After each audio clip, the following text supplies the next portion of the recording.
기도하겠습니다. 하나님 아버지, 하나님의 크신 은혜와 사랑을 이 아침 다시금 찬송 가운데에 고백하며 감사와 영광을 오직 주님께 올려드리기를 고백합니다. 저희를 붙드시고 인도하여 주셔서 오늘도 이와 같은 평강과 은혜 가운데에 깨닫게 하시고 감격하게 하시고 주님 앞에 감사의 찬송을 부르게 하신 것을 인하여 주님 앞에 다시금 감사를 드립니다. 은혜를 받은 자로 살게 하여 주셨습니다.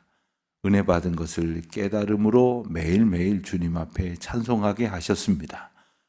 받은 것 없는 자처럼 불평하며 원망하며 살았던 저희들이지만 하나님께서 저희들에게 무한한 은혜를 베풀어 주셨고 지금도 그 크신 사랑으로 인도하심을 깨닫게 하셨사오니 더 이상 불안과 염려 속에 헤매이는 것이 아니라 오직 간절한 기대와 소망으로 주님 앞에 기도하는 가운데에 주님의 뜻을 따라 순종해 나아가는 기쁨으로 충만케 하여 주시기를 기도드립니다.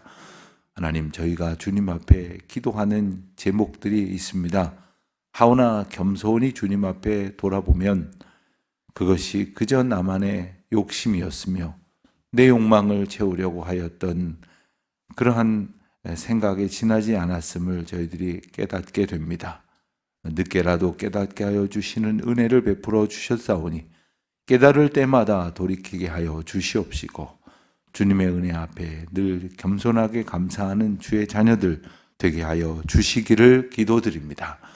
하나님, 저희는 세상에서 사람들이 나를 섬기기를 바라고 또 주님마저도 저희만을 위해 주시기만을 바라지만 하나님께서 저희에게 크신 사랑을 베풀어 주셔서 저희들이 넘치도록 풍성한 은혜 가운데 살아왔음을 깨닫게 하여 주심으로 저희가 이제는 주님을 섬기는 기쁨으로 살아갈 수 있도록 인도하여 주셨으니 이제는 하나님의 나라와 거룩한 복음의 사명을 붙들고 의지하며 섬기는 기쁨으로 충만케 하여 주시옵시고 그리하여 그 은혜와 감격 가운데에 다른 사람들을 기꺼이 사랑하며 섬길 줄 아는 주의 자녀들 되게 하여 주시기를 기도드립니다.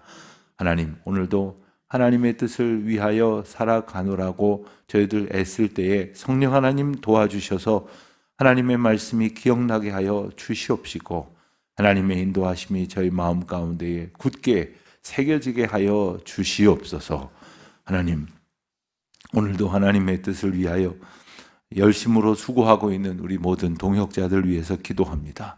해외나 지방에서 애쓰고 수고하는 우리 선교 동역자들, 또 믿음의 분량을 따라서 하나님께서 맡겨주신 일로 충성하고자 하는 주의 자녀들, 오늘도 부르심 앞에 그저 감사함으로 감격하며 나아가기를 소원하는 주의 백성들 한 사람 한 사람 주님의 장중에 붙들어 주시기를 기도드립니다. 아버지 하나님, 멀리 해외에 거주하고 있는 우리 교우들 많이 있습니다.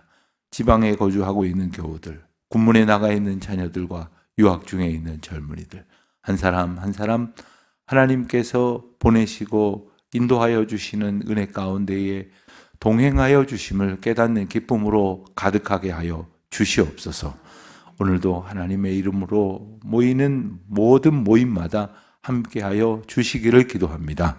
특별히 우리 구역장들, 남녀 구역을 섬기고 애쓰시느라 하나님께서 주시는 은혜를 간절히 구하는 우리 구역 리더들에게 하나님 기름 부어 주시옵시고 무엇보다도 저희를 사랑하여 주신 그 사랑을 깨닫는 계기가 되게 하여 주시옵시며 또한 부족하나마 저희들이 주의 백성들을 이끌고자 할 때에 저희를 더 강한 팔로 이끌어 주시는 주님의 은혜 안에 있게 하여 주시옵소서.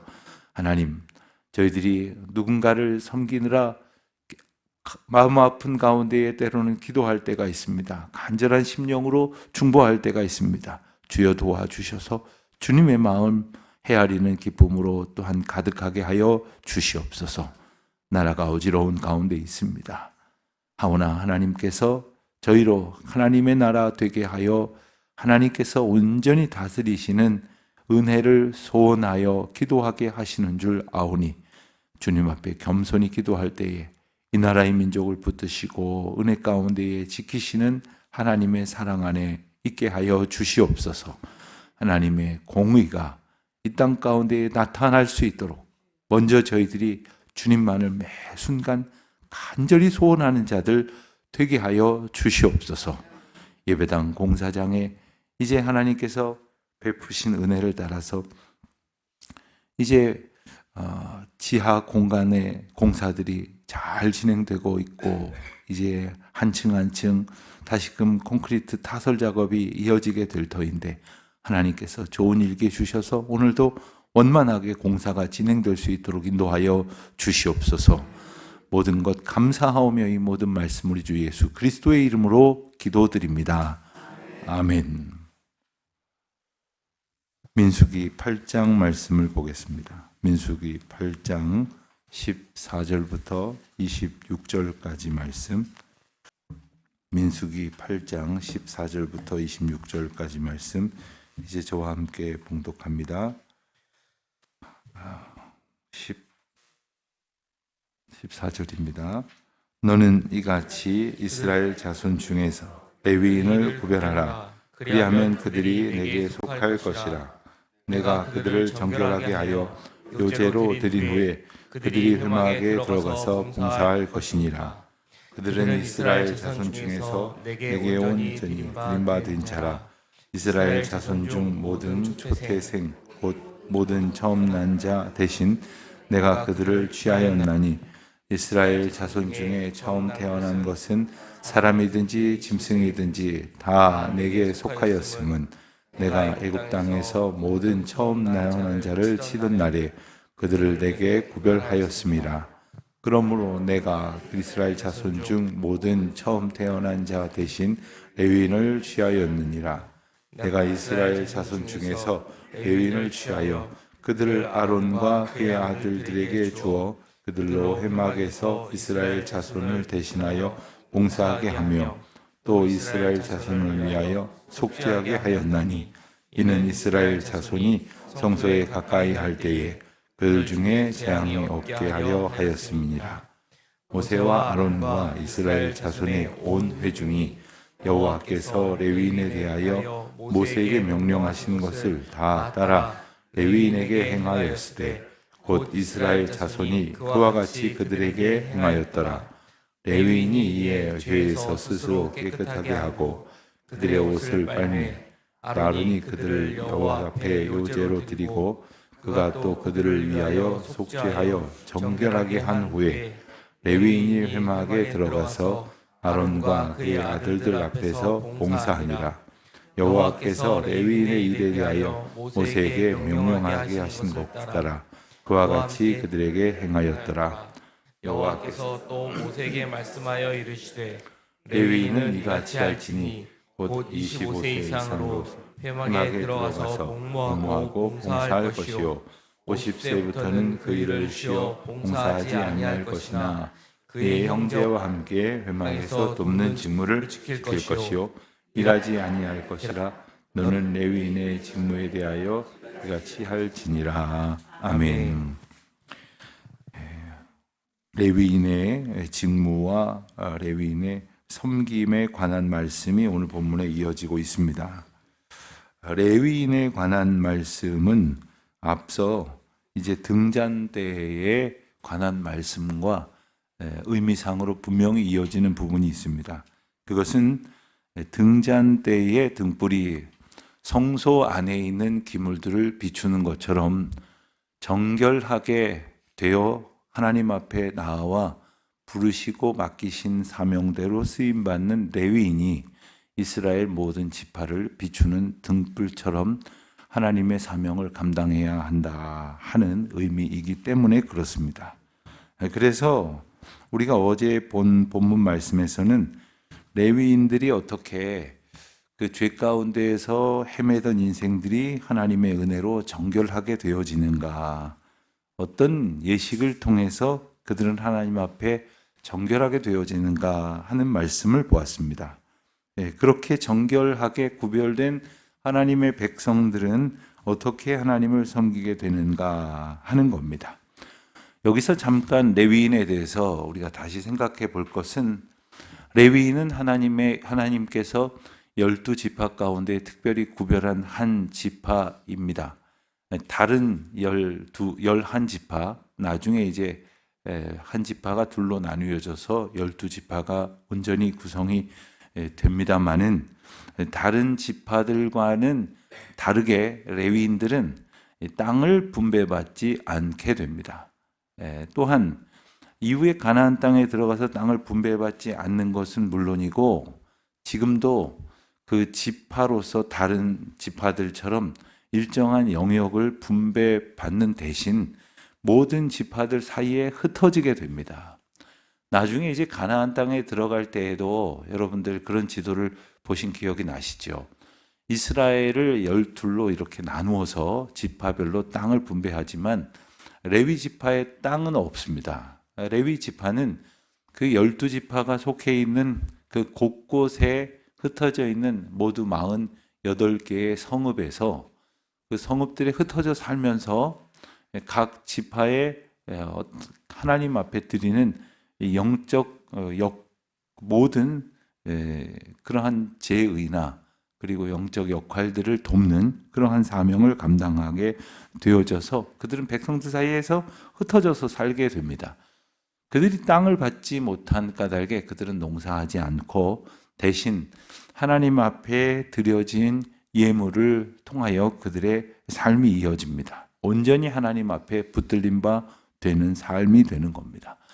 그러나 레위인들만 구별하여서 다른 지파와 다른 삶을 살게 됐다는 것만이 결론이 아니라, 그 레위인들은 모든 지파가 하나님 앞에 온전히 살아가야 할 모습을 구별하여 삶으로써 모든 지파가 하나님 앞에 그렇게 살아야 하는 것을 일깨워주는 모본이 되는 겁니다. 오늘 우리가 말씀에서 읽은 것처럼 특별히 16절 말씀을 보면 이 그 레위 지파 사람들이 하나님 앞에 온전히 드려진 백성이라는 것을 분명히 일러 주십니다.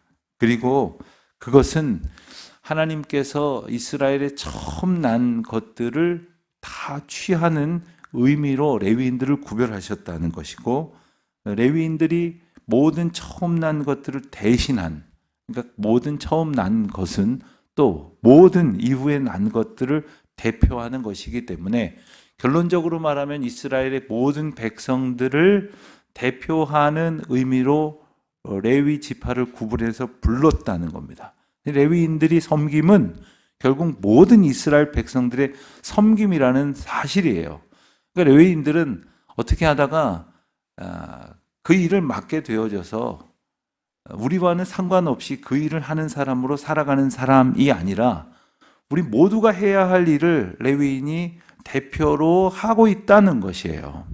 그 일이 바로 레위인에게 주신 영적 의미이고, 그러므로 우리 모두는 레위인과 같은 삶을 살아가야 하지만 그들이 구별된 삶을 살기에 그 의미로 우리는 동일하게 하나님 앞에 나아가게 되는 것을 일러주시는 말씀입니다.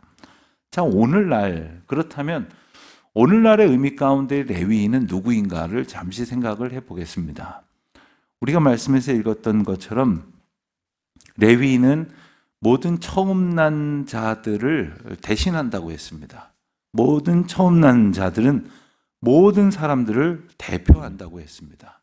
그렇기 때문에 레위인은 결국 모든 사람들을 대표하는 것인데, 그러므로 나와 상관없는 존재가 아니라 나를 대신하고 나를 대표하는 그러한 역할을 하는 사람이 레위인이라고 했을 때, 오늘 이 땅에 살아가는 모든 사람들이 하나님의 백성으로서 온전히 살아가야 함에도 불구하고 그렇지 않은 것이 현실 아닙니까? 그 가운데 하나님께서는 저와 여러분을 특별히 먼저 부르셔서 하나님의 백성으로 살아가게 하셨습니다. 그리고 구약에서는 이렇게 특별한 부류들로 구별하여서 하나님께서 거룩하게 택하여 사용하셨지만, 신약 시대에 오면서 예수님께서 단번에 희생 제물이 되어 주심으로 모든 이들의 죄를 사하시고, 그리고 모든 이들을 하나님께로 다가올 수 있도록 직접 하나님과 교통할 수 있도록 하셨습니다. 그래서 베드로 사도는 표현을 하기를 너희는 왕 같은 제사장이다. 우리 모두가 다 하나님 앞에 온전히 예배할 수 있고 온전히 기도할 수 있도록 예수 그리스도가 그 모든 막힌 장벽을 다 허물어 주셨다고 말씀을 하셨습니다. 그렇기 때문에 오늘 우리는 레위인 정도가 아니라 모두가 다 제사장과 같은 하나님과의 교제가 가능한 존재가 되었다는 사실을 기억해 볼 때 이 세상에서 우리가 바로 구별된 부르심을 입은 자들로 지금 살아가고 있다는 것이요. 바로 우리가 이 세상에 있는 모든 사람들을 대표하고 대신하는 믿음의 삶을 살아갈 수 있도록 저마다 레위인으로 부름받았다는 사실을 일깨워 주시는 것입니다. 그럼 레위인들은 어떻게 하나님 앞에 온전한 삶을 살아가게 될 것인가? 14절 15절 말씀을 다시 보면 하나님께서 레위 사람들을 구별하여 세우라고 하셨고 그들은 다 내 것이다 라고 말씀을 하셨습니다.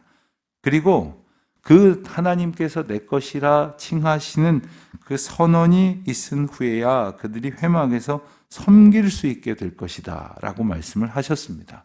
그러는 과정 가운데에 15절 하반절에 보면 그들을 정결하게 하고 그들을 요제로 흔들어 바치도록 하라 이렇게 말씀을 하십니다.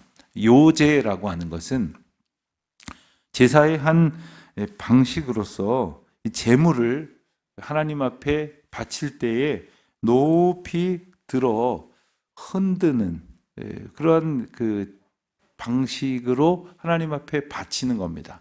그런데 이렇게 계속 들고 있을 수 있겠을까요? 결국 이렇게 흔들어 바치고는 다시 이렇게 팔을 내리겠죠. 제물을 내리지 않겠습니까?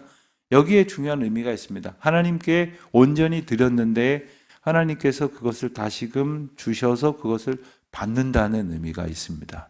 그렇기 때문에 요제로 드린다는 것은 다시 하나님께서 우리에게 주시는 것을 되받는다는 의미가 있습니다. 그래서 다른 번제나 소제 같은 것과는 달리 바쳐진 희생 제물을 태우지 않고 제사장과 그의 가족들이 취하도록 그렇게 하나님께서 제사의 규범을 주셨습니다. 레위인들이 하나님 앞에 드려진 것으로 산다는 것은 하나님께서 주신 것으로 산다는 의미입니다. 마찬가지로 오늘 우리가 모두 다 레위인의 삶을 살아간다고 한다면 모든 것이 하나님의 것이라고 고백하는 가운데에 다시금 우리에게 베푸신 은혜로 살아간다는 것이에요. 오늘도 여러분 우리가 어떻게 살아갈 수 있겠습니까? 제가 어느 병원에 갔더니 의사 선생님이 진료하는 날짜를 보니까 하루 근무하시고 하루 쉬시고 하루 근무하시고 하루 쉬시더라고요. 그랬더니 누가 옆에서 그러더라고요. 하루 벌어 하루 사는구만. 웃으면서 하루 벌어 하루 사는구만. 가만히 보니까 우리가 그래요. 하루 벌고 하루 살고 또 하루 벌고 하루 살고 아침에 벌고 저녁에 살고 하루 종일 벌고 밤새 살고 그러는 거예요. 얼마나 귀합니까? 결국 그 가운데에 우리가 매일매일의 은혜를 경험하게 되는데 그게 몽땅 다 겨우 자기 기운으로 산다고 생각해 보세요. 그러면 삶의 모든 것이 뭐냐 하면 나 살기 위해서 겨우 일하는 것이 되지만 하나님께서 우리를 사용하시고 그 은혜 가운데 우리를 살게 하신다는 것을 온전히 깨달으면 그저 호구지책으로 사는 것이 아니라 하나님의 영광과 은혜를 보며 살아가는 기쁨으로 충만케 되어진다는 것입니다. 20절 말씀을 보면 모세와 아론과 이스라엘 자손의 온 회중이 여호와께서 레위인에 대하여 모세에게 명령하신 것을 다 따라 레위인들에게 행하였다 했습니다.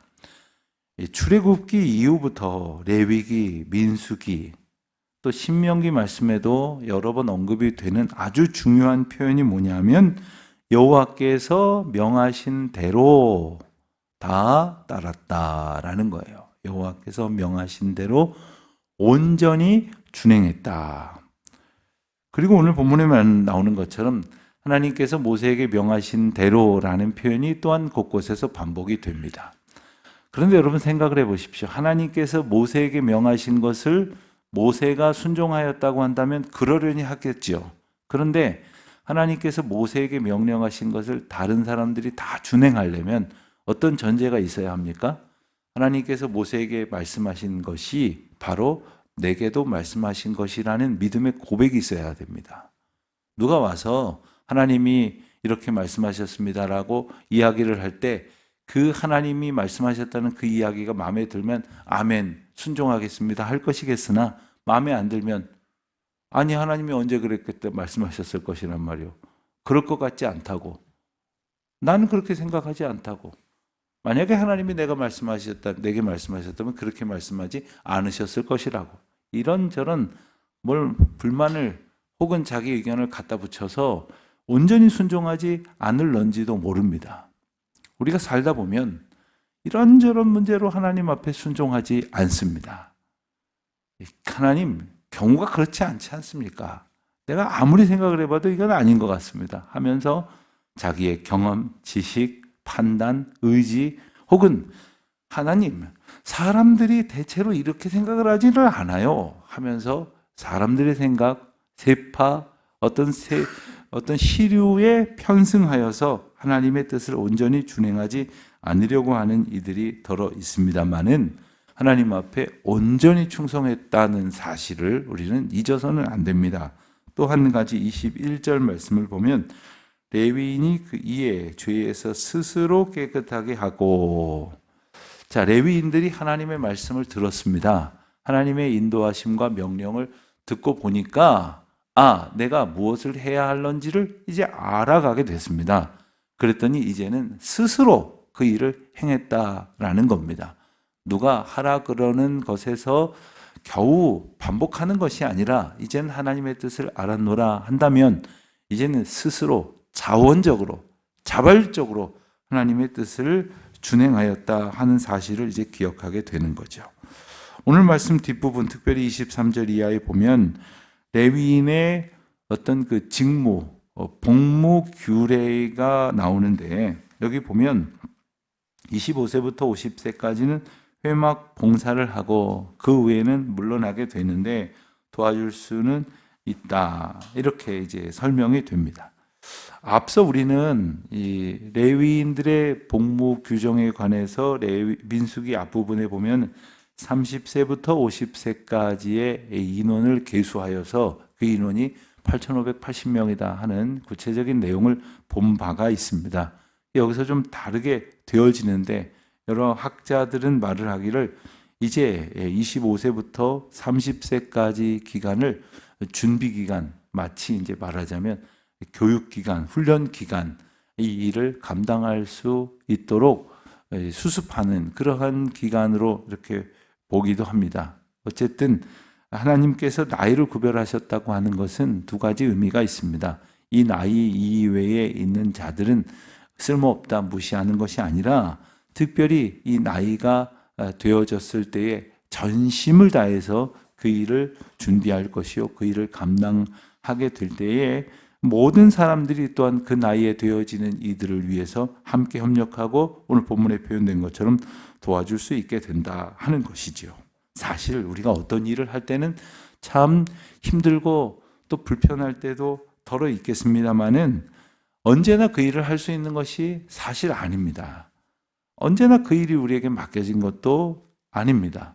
우리에게 하나님께서 기회를 주시고 부르셔서 사명을 맡기실 때에 그 일이 내게 주신 은혜의 방편이라는 것을 하나님께서 그 일을 맡기셔서 은혜를 주시려고 하신다는 사실을 기억해야 됩니다.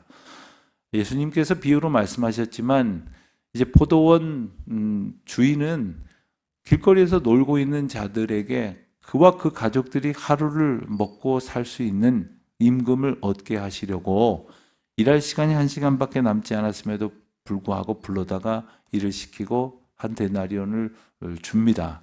그리고 그 한 데나리온을 가지고 살게 하시죠. 사실 주인의 입장에서 보면은 돈 주려고 부른 것 아닙니까?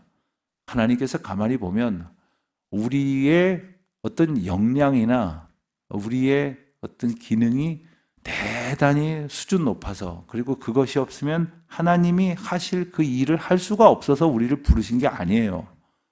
그 일을 우리를 부르심으로 감당하게 하심으로 우리에게 은혜 주시려고 부르신 거고, 우리에게 하나님의 백성의 감격을 주시려고 부르신 거고, 이 세상 살아가는 하나님의 영광을 보게 하시기 위하여 부르신 것이지, 우리가 뭐 그렇게 잘났겠습니까? 우리가 뭐 그렇게 쓸모가 있겠습니까? 그럼에도 불구하고 오늘 하나님은 저와 여러분을 하나님의 거룩한 사명의 자리로, 저마다에게 맡기신 특별한 삶의 자리로 부르셨습니다. 이 일을 저와 여러분에게 주셨습니다. 오늘도 그 기쁨과 은혜를 기억하시며 우리를 부르시고 보내신 그 삶의 자리에서 기쁨으로, 감격으로 충성하시는 가운데 주님께는 영광이 되는, 그리고 우리 모두에게는 하나님이 주시는 큰 은혜와 기쁨이 되는 복된 하루 되시기를 축원드립니다. 하나님 아버지 감사합니다. 오늘도 저희들을 구별하시고 부르셔서 하나님의 거룩한 백성으로 살게 하여 주시니 참 감사합니다. 저희를 부르셨으니 한순간도 주님 인도하심 놓치지 않도록 저희를 꼭 붙들어 주시고 그 은혜에 감사하며 순종하는 이 하루가 되게 하옵소서. 예수님의 이름으로 기도드립니다. 아멘.